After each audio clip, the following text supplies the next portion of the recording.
Bonjour à tous, bienvenue à notre méditation quotidienne.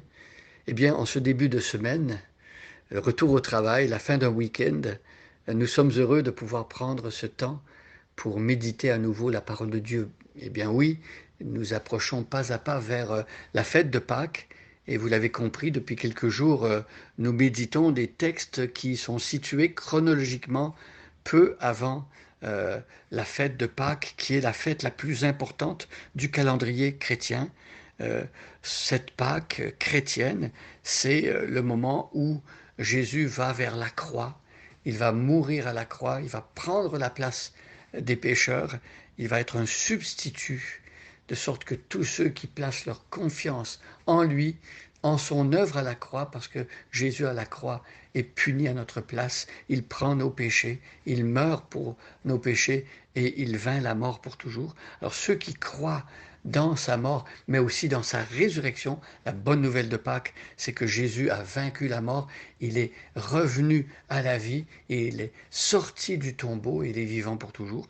Alors, ceux qui croient en cela sont chrétiens, ils sont sauvés, ils ont la vie éternelle, ils échapperont au jugement dernier et il n'y aura plus jamais de condamnation pour eux. Quelle bonne nouvelle! Alors, l'histoire qu'on est en train de regarder, le récit de Jean chapitre 12, nous amène vers ce moment important de la croix où tout va se jouer par rapport au salut des hommes.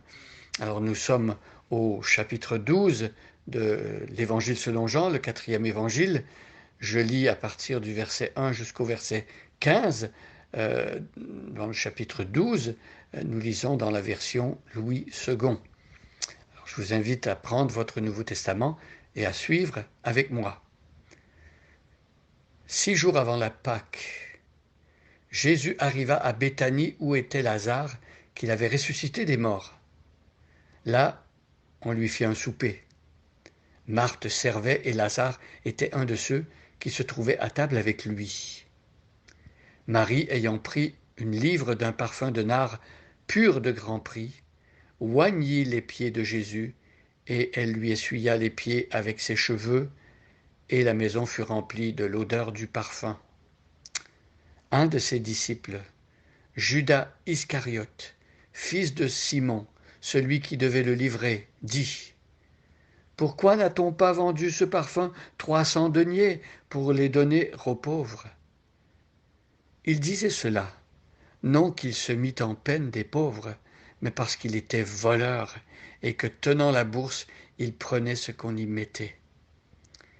Mais Jésus dit: Laissez-la, laissez-la garder ce parfum pour le jour de ma sépulture. Vous avez toujours les pauvres avec vous, mais vous ne m'avez pas toujours. Une grande multitude de Juifs apprirent que Jésus était à Béthanie, et ils y vinrent, non pas seulement à cause de lui, mais aussi pour voir Lazare, qu'il avait ressuscité des morts. Les principaux sacrificateurs délibérèrent de faire mourir aussi Lazare, parce que beaucoup de Juifs se retiraient d'eux à cause de lui et croyaient en Jésus. Le lendemain, une foule nombreuse de gens venus à la fête plutôt, ayant entendu dire que Jésus se rendait à Jérusalem, prirent des branches de palmier et allèrent au-devant de lui en criant: Hosanna, béni soit celui qui vient au nom du Seigneur, le roi d'Israël.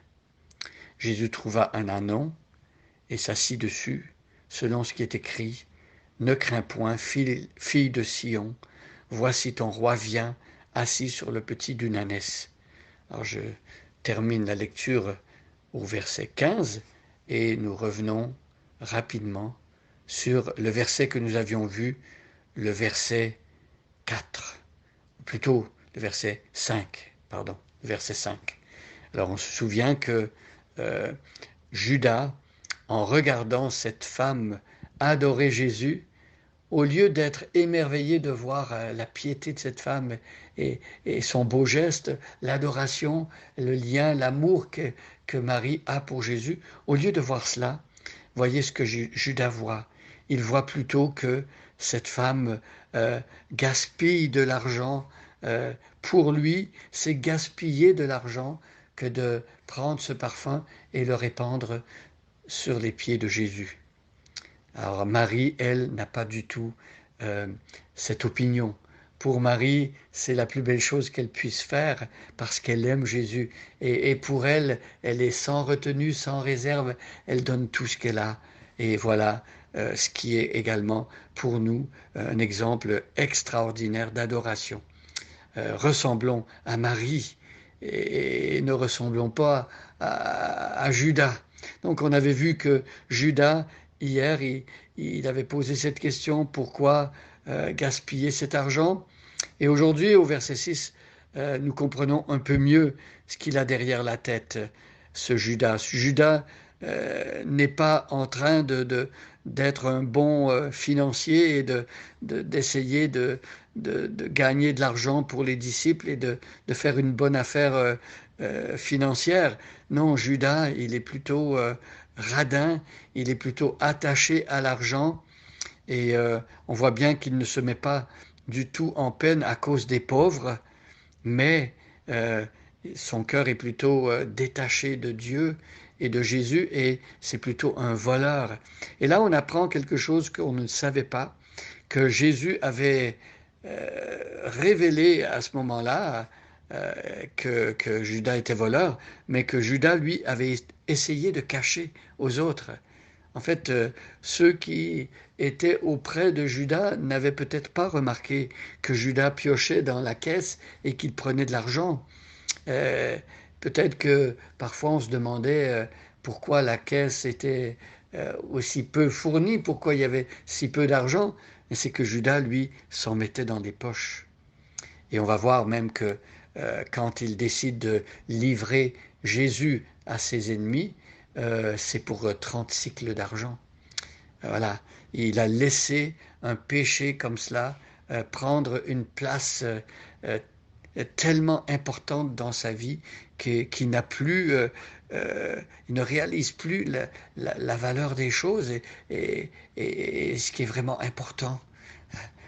Lui qui a été l'objet de l'amour de Jésus, lui qui, comme les autres, a reçu de lui, il a entendu son enseignement, il a été béni quand Jésus bénissait le reste des apôtres, eh bien tout cela pour lui avait moins d'importance que l'argent qu'il aimait comme une idole. Faisons attention de ne pas laisser quelque chose dans notre cœur prendre une proportion et se développer et devenir quelque chose qu'on ne contrôle plus finalement. Vous voyez, Judas n'est pas capable de faire la part des choses et est tellement attaché à l'argent qu'il va livrer son maître pour quelques pièces d'argent. Demandons au Seigneur de nous aider à vaincre le péché en nous. Il l'a lui-même vaincu. Lui-même est mort pour cela. Croyons en lui, croyons qu'en lui nous avons la victoire sur toutes les idoles qui peuvent surgir dans notre cœur, tout ce qui peut prétendre vouloir prendre la place de Jésus dans notre cœur. Ne laissons pas ces choses dominer en nous, mais laissons Jésus être le maître de notre vie et il a payé pour ses péchés, donc nous pouvons être certains qu'en lui nous avons la victoire et nous sommes plus que vainqueurs. Bonne journée à chacun et à chacune et soyez bénis.